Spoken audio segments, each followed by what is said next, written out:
Hi ladies, this is Kimberly from Kimberly's Fabric Stash, and we are recording a video from Splendid Sampler because on Saturday when we did the class, the upload speed was apparently a little slow, and the ladies let me know that it was a little slow, and then I realized after class that I forgot to hit the record button. So we're going to go through the basic elements from class and walk through what I basically talked about and go over some key points from class so that you are, for those of you who were in class, this is a refresher, and for those of you that missed class, you'll kind of get an understanding of what we went over. So the first one we're going to look at here is Aunt Martha, and that one we'll save this one for later. So this is Aunt Martha, and I've done this in two different pattern ways. Let me move this camera over so you can see everything really well. So we did this in Bluebird of Happiness and in Civil War. And one of the things that we notice about this pattern is we're doing a basic 4-patch, which, you're cutting your 2.5-inch squares per the instructions, and then making sure that you square that 4-patch unit to 4.5 inches. That's extremely important, okay? Then the other thing that we're doing is we're taking a rectangle, and we're going to put our 2.5-inch square over top of the rectangle, draw the line, and fold that back. So what we want to make sure of when we do that is that we're folding these top pieces back correctly. And if you notice on the back of your pattern, Pam gave you kind of a sheet to keep yourself on track with that. So what happens is you're going to put piece C on top of D, and you're drawing your line this way because when you do, you're going to be flipping it back to the left-hand side. And the reverse is the same instructions, where you're going to put C on top of E, again, drawing the line this way, and then you're going to flip that back and have that then make this corner. So it's very, very important that you don't make them all just one way, that you have to make a set of each 4 times, so that when you get to the point where you're going to put them together, you have, of course, the one going this way and then the other one going this way, and that's what forms that block. So the instructions tell you to start off with a 2.5 by 4.5 inch piece, and then also a 2.5-inch square. So if we do that, let me see if I should have our 2.5-inch piece here. I have a piece of fabric here. Let me just make sure. I know I'm off camera, but let me just make sure I have a 2.5, and I'm going to straighten that out to 4.5, and then we will also grab a 2.5-inch square from someplace here. Let me see if I have and I apologize for the pinging in the background. I'm not sure what exactly is pinging, but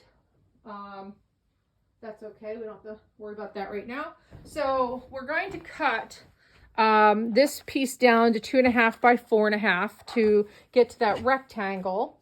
And we'll use our handy dandy mini stripology ruler to do that. So of course we like this ruler because it has a lot of use, and we tend to do really well with getting tools that have a lot of function to them. So we're going to cut that at 2.5 by 4.5. So let me get my handy dandy rotary ruler here, and I want to make sure that I have.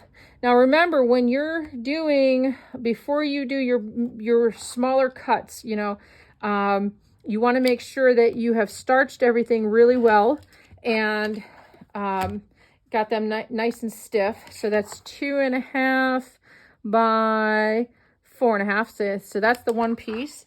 And then the other piece I need is a 2.5-inch square. And for those of you that have your AccuQuilts, then typically there's the 2.5-inch square cutter for your AccuQuilt, so you can cut out a bunch of them at the same time, and really save yourself a bunch of extra cutting if you happen to have an AccuQuilt.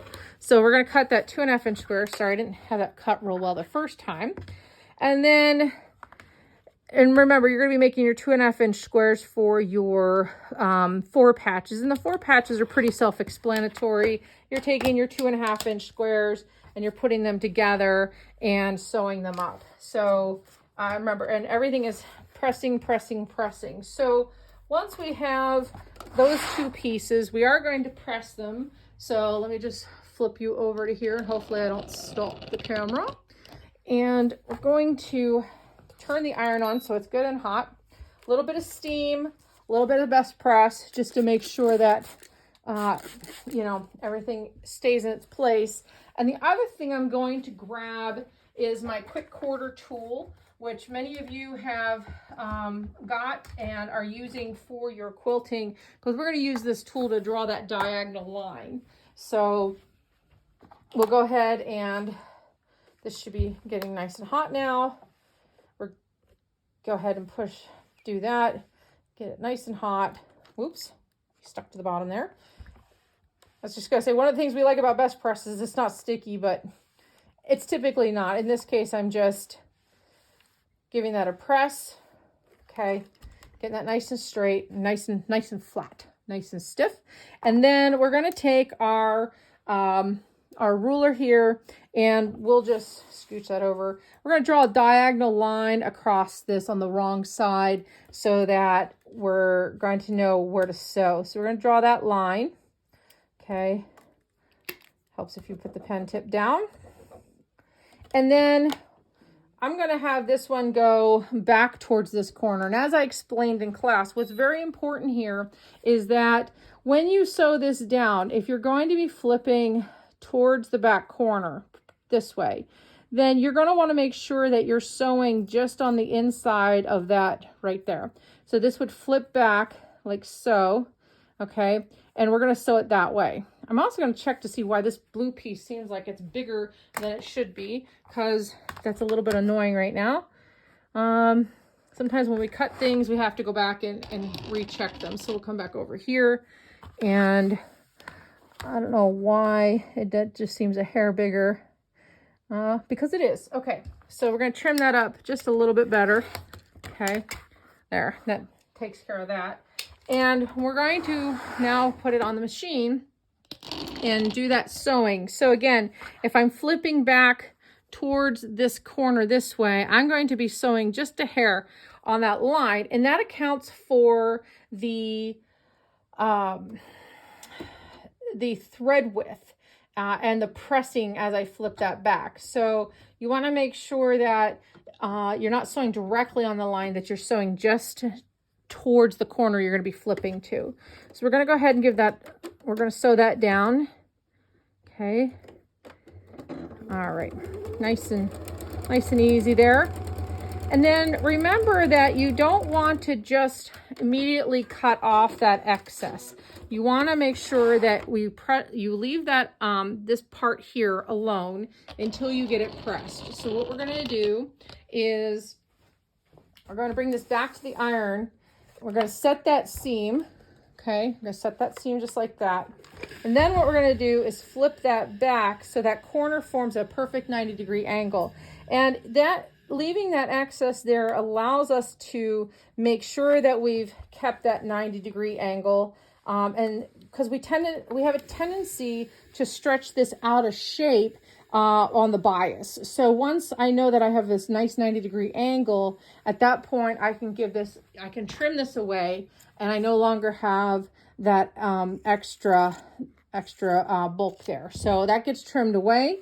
I would make another piece for the opposite side, and then that is what forms this block.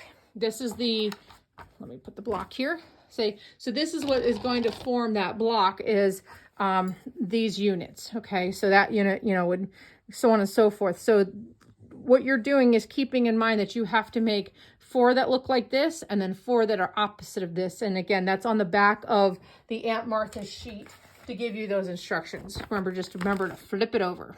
Okay. So once you have your 4 patches made, you're going to make, your 4 patches. You're going to make 4 of these units. The one center unit can be a mixture of your light fabrics, or you can do what I did. In this one where you did two and two, in this one, I did all 4 of them the exact same.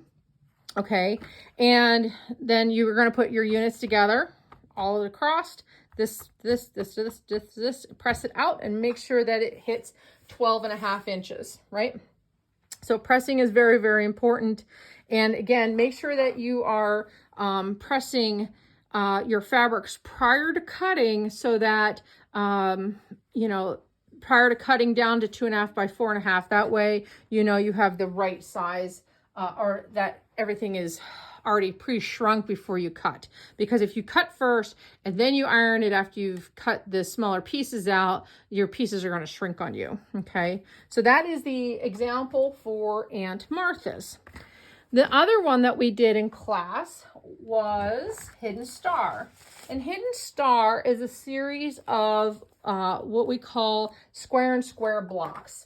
So a square and square block basically starts off with a center square, and then you are attaching triangles all the way around to form the square and square. Now, the key point to this one is that when you go to, before you cut everything, of course, like I just said, starch everything, press it out, and then do your cuts. But the key point to this one is the fabric that you're going to be using for your triangles, you have to absolutely make sure that you starch that, because once you make that cut on the triangle, that is going to help prevent it from stretching out of shape. So basically what happens is you're going to have, if I remember this correctly, the background pieces are 3 by 3, and the triangles are cut 3 1/4 by 3 1/4, and then they are cut in half. No, I have that backwards. Cut A and D. I'm sorry. The 3-inch squares are the ones that are going to be cut on the diagonal, and the 3 1/4 form your center square. So just read the instructions. Don't listen to me. So I'm not kidding. I'm just kidding. So your center square in this case, this is my 3 1/4. So now I need a 3-inch square in order to form those triangles. So I'll come over here. I'll grab a piece of fabric. Hopefully this is already a 3-inch square. I might have to subcut this. And I am going to starch this to make sure that it doesn't stretch out of shape. So I'm going to bring you back over this way here. And okay, yeah, I have at least 3 inches there. So for each square, I need 2 3-inch squares that I'm going to then cut on the diagonal, and that's going to give me 4 triangles for each piece. So we're going to go ahead and give this a good press here. And then at that point, we'll put this under the stripology ruler and cut out those 3-inch squares. So bring this over and we'll take you back over this way, just like that. And I can just, let me trim off a piece because it doesn't need to be this long. 3 and 3 is like there. So we'll just trim this off to get it out of the way. And I need to replace blades this week, that is for sure. So we'll just fold this in half and we'll start squaring this to a 3-inch square. So let me move this down. And I do apologize. A bumblebee has decided to fly into my studio. He is an unexpected guest, but hopefully he decides to get away from the microphone and you guys won't be able to hear him. But if you do hear him, I apologize for the distraction. It was not part of the video I planned for you today. So these things happen when you live in the country. They just come in from wherever, and it's getting to be that time of year, the spring and all the flowers, and they just want to find all that nectar and, you know, do what bees do best and move pollen around, and that makes pretty flowers for us. So hopefully our happy bumblebee moves along.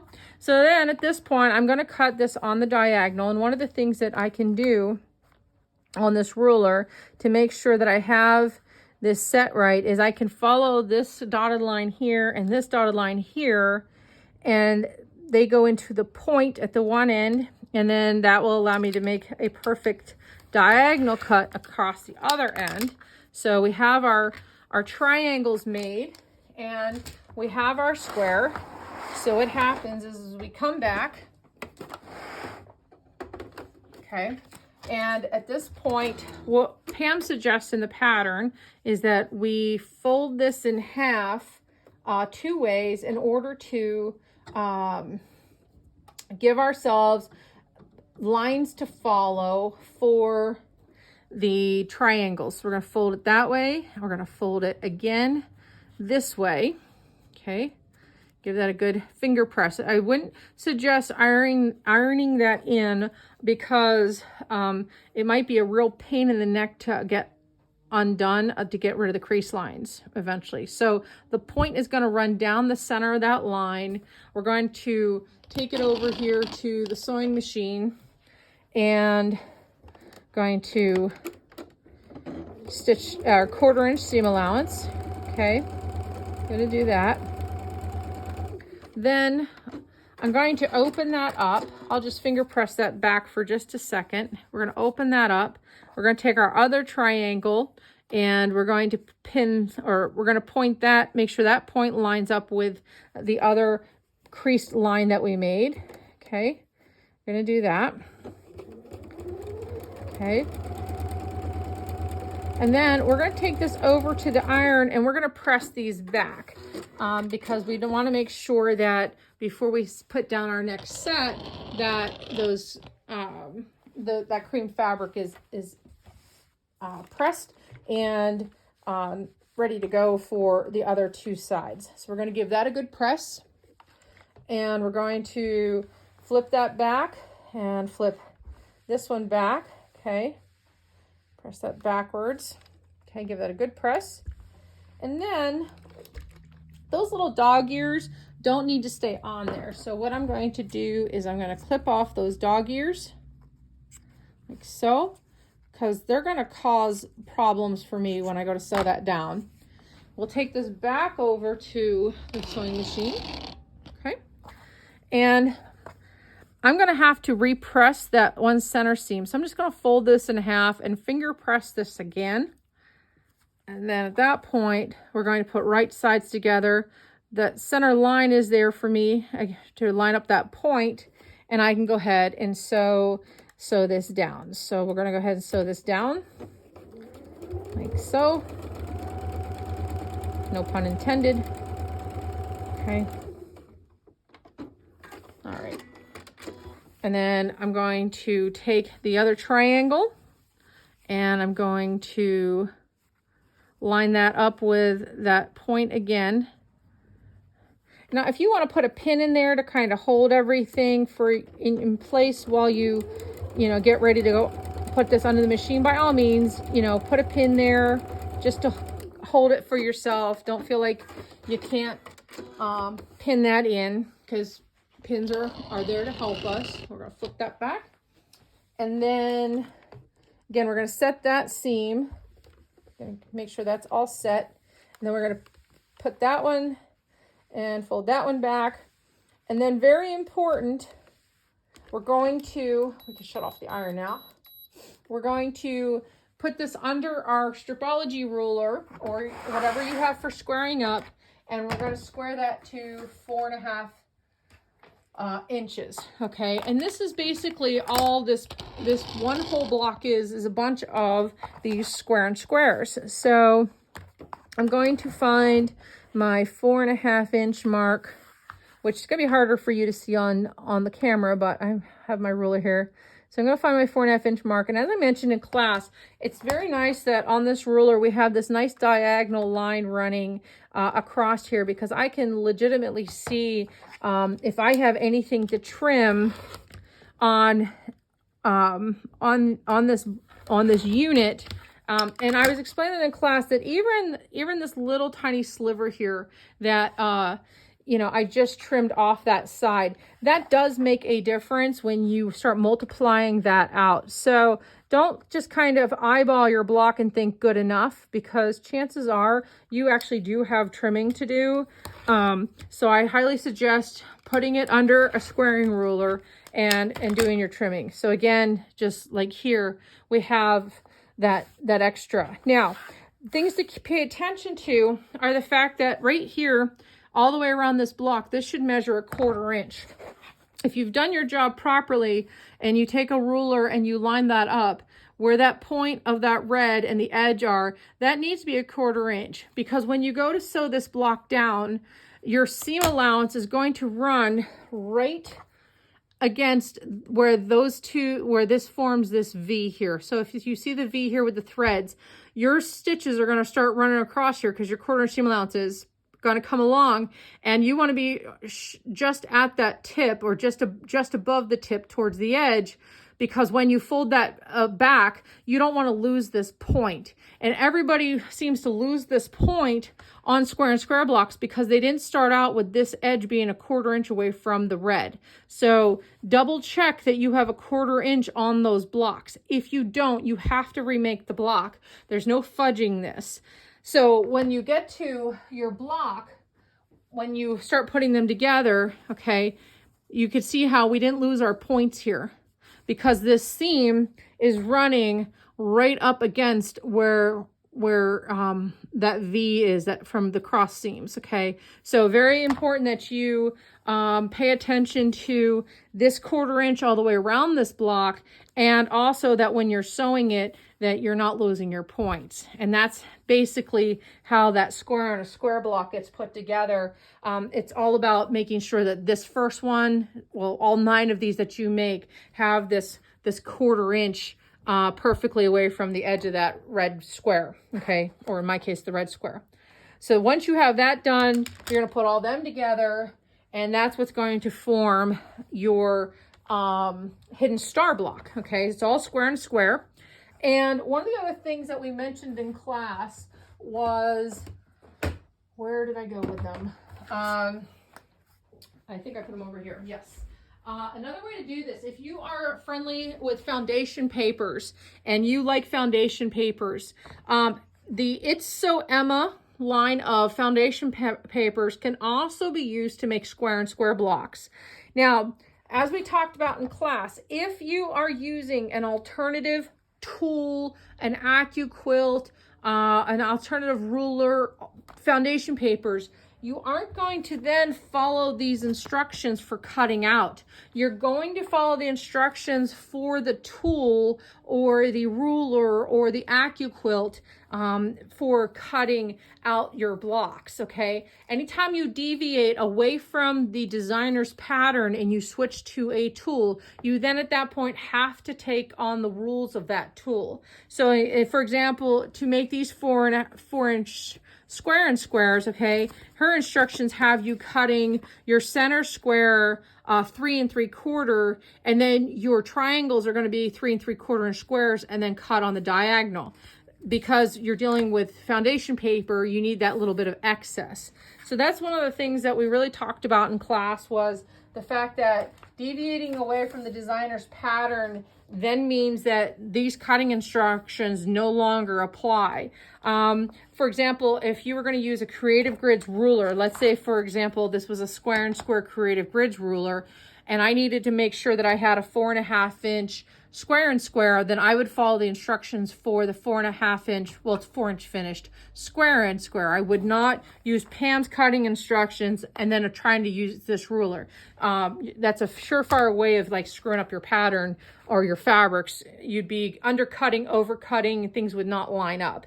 So that was like a big discussion we had in class about deviating away from the pattern if you have a tool you want to use in its place. And that really applies to like AccuQuilt as well. If you're using one of the AccuQuilt rulers or dies to put together a block, then you want to make sure that, you know, you're cutting out based on the die to get the same finished size. And that's basically what you're always looking for, is what is the finished size. So when Pam tells you to cut something and the unit should measure 4.5 by 4.5, that's not the finished size of that square. The finished size of the square is 4 inches, because once you take off for 1/4 inch all the way around, then that block becomes a 4 inch square. So now again, this is 12.5 inch block right now, but when we're all done, this block will be finished at 12 inches. So when you're trying to flip between tools, rulers, dies, all those kinds of things, you're looking for the finished size of the unit. And in this case, for square and square, the finished size of the unit is 4 inches, but right now, as it sits raw, it's at 4.5 inches. So that should help you if you're out buying papers or you're out looking for quick and easy rulers to, you know, help yourself. That's the finished sizes is what you're looking to accomplish. So again, and that's why and again, you want to just make sure that when the trick to the square and square is to make sure that you have that 1/4 inch seam allowance all the way around here, and make sure that when you sew them together, your seam allowance here goes just above that tip of that intersection, just above that V, and that way you're not losing your points, okay? So the challenge between now and next month is to make 9 square and square blocks and not lose your points when you put them together, okay? And then, of course, with the other block, your new portion here is making this, it's kind of like an arrow block where you have, you know, these 2 points coming together with their background fabrics. It kind of forms a point or an arrow. So that's the only new thing really for this month. I mean, there are obviously new techniques. Again, pressing is super duper important before you cut everything out, and pressing as you go is also very, very important. So that is the updated video for our class from Saturday. For those of you that missed class, this is ideally everything I talked about as far as, you know, technique is concerned. And if you have any questions, comments, or concerns, definitely shoot me an email and we can walk through it, maybe through a Zoom or through another video. So in the meantime, you know, have fun with it. And if you, again, get stuck, let me know. Otherwise, I will see you then the second week of June for blocks 9 and 10. We'll be up blocks 9 and 10. So we're moving right along for this block of the month, and hopefully you're enjoying the process. So I'm going to go ahead and stop the video and get it uploaded and sent to you, and wish you happy quilting with your Splendid Sampler block of the month.